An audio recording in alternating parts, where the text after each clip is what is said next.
जरूरी नहीं पर मूवी को लाइक या डिसलाइक कर दिया करें। मूवी का नाम है लास्ट सेंटिनल। तो कहानी के शुरू में हमें बताया जाता है कि इंसानों ने अपनी जिंदगी में बहुत सी गलतियां की, जिससे उन्हें बहुत सी मुसीबतों का सामना करना पड़ा और इसी वजह से समुद्री तूफान आए। आधी से भी ज्यादा दुनिया डूब गई, बची तो सिर्फ थोड़ी सी जमीन और उसी की हिफाजत के लिए एक चौकी बनाई गई, जो कि जमीनों की हिफाजत के लिए बनाई गई थी। समंदर के बीचों बीच वही चौकी दिखाई जाती है। उसे सेंटिनल का नाम भी दिया गया था। ये साल था 2063 का। जमीन का नक्शा पूरी तरह बदल चुका था। यहाँ पर 4 सिपाही पहरा दिया करते थे, मगर इनकी ड्यूटी 2 साल तक की थी। अब 2 साल तो हो चुके थे, मगर इन्हें लेने यहाँ पर अभी तक कोई भी नहीं आया था। हम देखते हैं कि ये लोग तूफानी रात में मछलियाँ पकड़ रहे थे। तभी इनका कैप्टन ये देखता है कि एक तूफानी लहर इनके सेंटिनल से टकराने वाली है, इसीलिए वो अपनी टीम को अंदर जाने का कहता है। अब ये जो मछलियाँ पकड़ रहे थे वो भी दोबारा से पानी में गिर गई थी। एक साथी जिसका नाम बेंस था, वो एक पाइप को ठीक करने जाता है, जिससे चौकी में पानी आ रहा था। इससे पहले पानी और बढ़ता,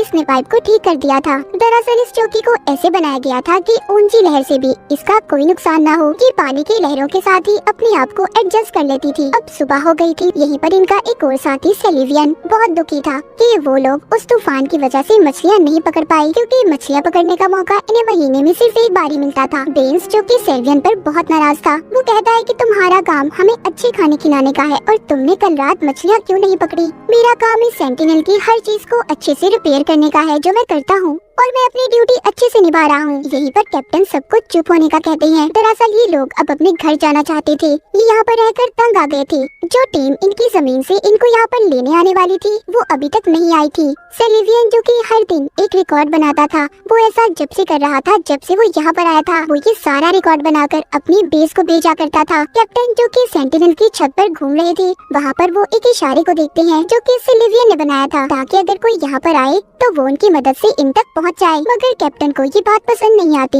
वो उस कपड़े को हटाने का कहते हैं। तभी यहाँ पर सेलिवियन को दूरबीन में एक जहाज अपनी तरफ आता हुआ दिखाई देता है, जिसे देखकर वो बहुत खुश था। वो समझता है कि शायद ही वही जहाज है जो हमारी टीम ने हमें यहाँ पर लेने भेजा है। मगर कैप्टन को ऐसा नहीं लग रहा था। वो कहते हैं कि ये किसी दुश्मन की चाल भी हो सकती है, इसीलिए वो बेंस को बॉम्ब को एक्टिवेट करने का कहते हैं। और साथ ही इनकी एक और साथी जिसका नाम कैसिडी था, उसको रेडार पर सब कुछ चेक करने का कह रहे थे। दरअसल रेडार से ये पता करना चाहते थे कि ये जहाज आखिर किस तरफ से आया था। अब वहाँ पर बेंस गन्स चलाने के लिए तैयार था, मगर कैप्टन उसे रोक देते हैं और सेलिवियन से ये कहते हैं कि तुम्हें छोटी कश्ती लेकर उस बड़े जहाज तक जाना होगा और देखना होगा कि वो हमारी मदद के लिए है या फिर किसी दुश्मन का है। सेलिवियन जो कि डरा हुआ था, वो जाना तो नहीं चाहता था, मगर फिर भी वो कैप्टन की बात मानकर जाने के लिए तैयार था।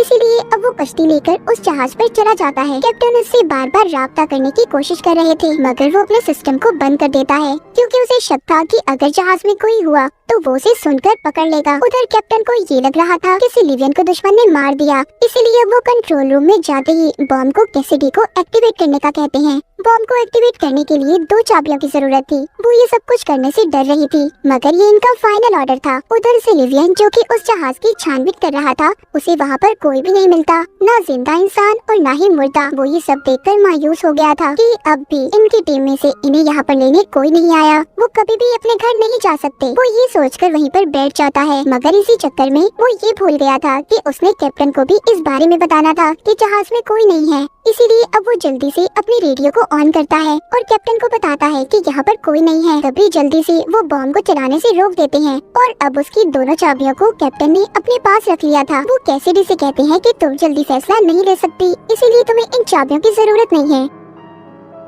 अब सेलिवियन उस जहाज को लेकर अपनी चौकी तक ले आया था। बेंस भी उस जहाज की जांच करता है, जिससे पता चलता है कि जहाज पिछले कई महीनों से बंद पड़ा है। ये जहाज भेजा तो इन्हीं लोगों के लिए गया था, मगर इन्हें ये पता करना था कि आखिर जहाज में लोगों के साथ हुआ क्या था जो यहाँ पर इस जहाज को लेकर आए थे। बेंस कहता है कि मैं इस जहाज को ठीक कर सकता हूँ, मगर कैप्टन उन्हें मना कर देते हैं और ये कहते हैं कि नहीं, हम इसके साथ कुछ नहीं कर सकते और न ही बेस पर बता सकते हैं जब तक हम खुद अच्छे से इसकी छानबीन न कर लें। ये सभी कैप्टन के सख्त असूलों से तंग आ गए थे, क्योंकि अब ये किसी भी कीमत पर वापस घर जाना चाहते थे। सेलिवियन जब कैप्टन के पास दोनों चाबियों को देखता है तो उसे और भी ज्यादा गुस्सा आ गया था, क्योंकि अब इस चौकी का सारा इख्तियार कैप्टन के पास था। उधर कैप्टन जहाज के बारे में सारी लोकेशन को पता करते हैं कि ये यहाँ पर कहाँ से आया था। सेलिवियन भी जहाज के बारे में बिना बताए बेस को खबर कर देता है और ये बात जाकर वो कैसिडी को भी बताता है कि मैंने सब बातों का बेस को बता दिया है। उधर बेंस भी आ गया था, जिसने इनकी बातों को सुन लिया था। उसे भी पता चल जाता है। अब इन सारी बातों का आकर बेंस कैप्टन को बताता है।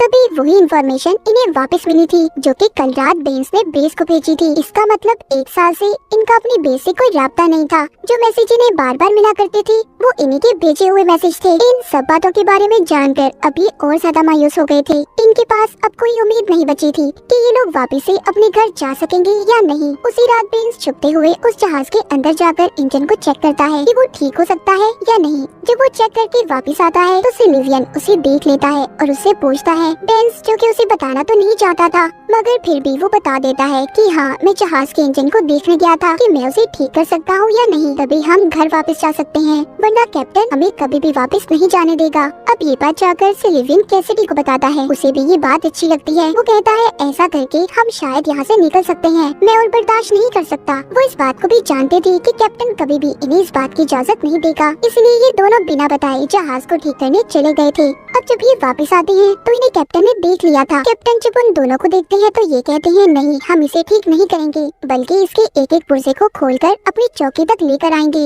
ये बात सुनकर सिल्वियन को बहुत गुस्सा आता है। वो कहता है बस बहुत हुआ, हमने अपनी ड्यूटी से ज्यादा अपने फर्ज को निभाया है, अब हम और ज्यादा बर्दाश्त नहीं कर सकते, हमें अपने घर वापस जाना है। कैप्टन कहता है नहीं, तुम यहाँ से नहीं जा सकते, ये मेरा हुक्म है। वो उन्हें गन निकालकर यहीं पर रुकने का कहता है। उधर कैसिडी जो कैप्टन के साथ रहकर यहीं पर खुश थी मगर फिर भी वो इन दोनों के लिए कैप्टन से बात करनी चाहती है कि वो इन्हें यहाँ से जाने दी। वो कहती है कि तुमने पहले भी अपनी जिद बहुत से सिपाहियों को खोया है तो तुम ये गलती दोबारा मत करो, उन्हें जाने दो। कैप्टन कैसिडी की बात को सुनकर ये फैसला करते हैं कि हम में से 2 यहीं चौकी पर रहेंगे और 2 जा सकते हैं। बेंस तो ये सुनकर खुश था मगर सिल्वियन खुश नहीं था क्योंकि वो कैसिडी को भी अपने साथ लेकर जाना चाहता था। वो कैसिडी से कहता है कि तुम कैप्टन से कहो कि मैं भी जाना चाहती हूँ मगर वो कहती है नहीं तुम जाओ, मैं यहाँ पर बहुत खुश हूँ। जब बेंस और सिल्वियन ने अपनी सारी तैयारी कर ली थी उसी रात कैप्टन उन्हें एक लेटर भी देता है जो कि जाकर उन्हें बेस पर देना होगा। अब जब सुबह होती है तो हर तरफ खतरे की घंटियाँ बजना शुरू हो गई थी। कैप्टन उन्हें छत पर बुलाकर जल्दी से बॉम्ब को एक्टिवेट करने का कहते हैं। वो कहती है दुश्मन का एक जहाज हमारी तरफ बढ़ रहा है, लेकिन वहाँ पर सिल्वियन को इस बात का अंदाजा हो गया था कि ये जहाज उनकी बेस से उन्हें यहाँ पर लेने आया है। अब वो कैप्टन की इस बात को मानने के लिए तैयार नहीं था कि वो बॉम्ब को एक्टिवेट कर दे। यहीं पर कैप्टन उसे गन दिखाकर उस जहाज को भी तबाह करवा देता है। सिल्वियन और बेंस की उम्मीदें टूट गई थी। तभी पीछे से कैसिडी आती है जिसने कैप्टन के सर पर कुछ मारकर उसे बेहोश कर दिया था। ये तीनों उसे कमरे में बंद कर देते हैं। सिल्वियन कैसिडी से पूछता है कि तुमने मेरा साथ क्यों नहीं दिया। वो कहती है अगर मैं तुम्हारा साथ देती तो तुम्हें कैप्टन कभी भी न जाने देता। बेंस कहता है हमें उसे मार देना चाहिए मगर सिल्वियन सबको ऐसा करने से रोक रहा था।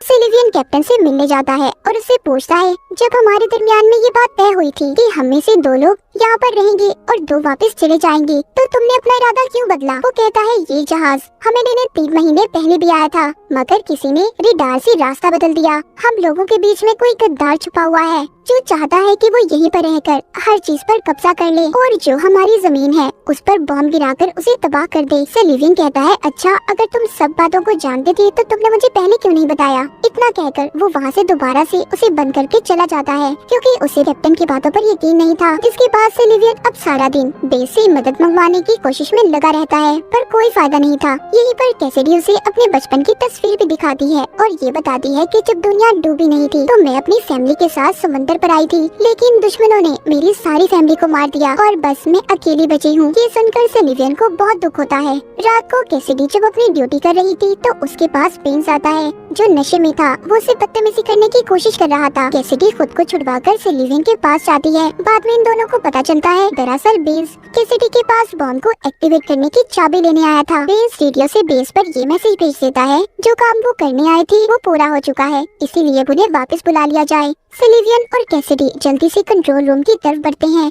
सिल्वियन कहता है रुक जाओ बेंस, तुम ऐसे बॉम्ब को नहीं चला सकते और ऐसे किसी मासूम की जान नहीं ले सकते। ये बात सुनकर बेंस रुक गया था। वो रोने लगता है क्योंकि उसे वापस जाने का कोई रास्ता नजर नहीं आ रहा था। जिसके बाद ये कैप्टन को देखते हैं जिसके कमरे की खिड़की खुली हुई थी। इन्हें देखकर ऐसा लगता है कि शायद उसने समंदर में कूदकर अपनी जान दे दी। कुछ दिन के बाद इन्हें समंदर के बीचों बीच कुछ मलबा नजर आता है जिसे कैसिडी और सिल्वियन वहाँ से लेने जाते हैं ताकि वो उधर जाकर अपनी जरूरत का कुछ सामान ले आए। ये जब यहाँ पर मछलियाँ पकड़ रही थी तो सिलिवियन की जाल में कैप्टन की लाश आ गई थी, जिसके सर पर चोट का निशान था। उसे देखकर ऐसा लग रहा था कि जैसे उसे किसी ने मारकर समंदर में फेंक दिया हो।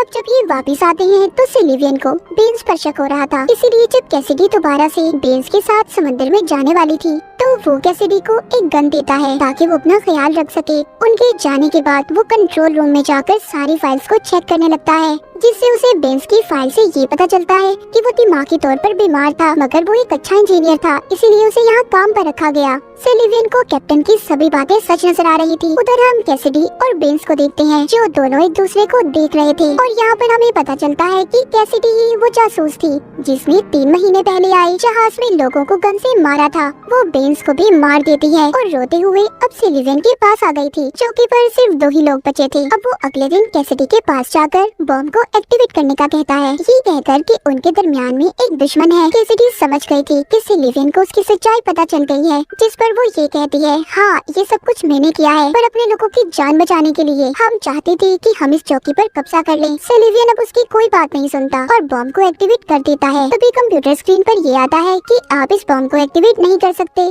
दरअसल इस कंप्यूटर का सिस्टम बेन्स ने बदल दिया था, क्योंकि वो नहीं चाहता था कि कोई भी एक इंसान इस चौकी पर कब्जा करके दूसरी दुनिया को तबाह कर दे। कहानी के आखिर में हमें दिखाया जाता है कि सिलिवियन और कैसिडी के दरमियान में सौदा हुआ था। वो दोनों यहीं पर रहकर इस चौकी की हिफाजत करेंगे और कोई भी किसी की भी दुनिया को नुकसान नहीं पहुंचाएगा। और इसी के साथ ये कहानी यहीं पर खत्म हो जाती है।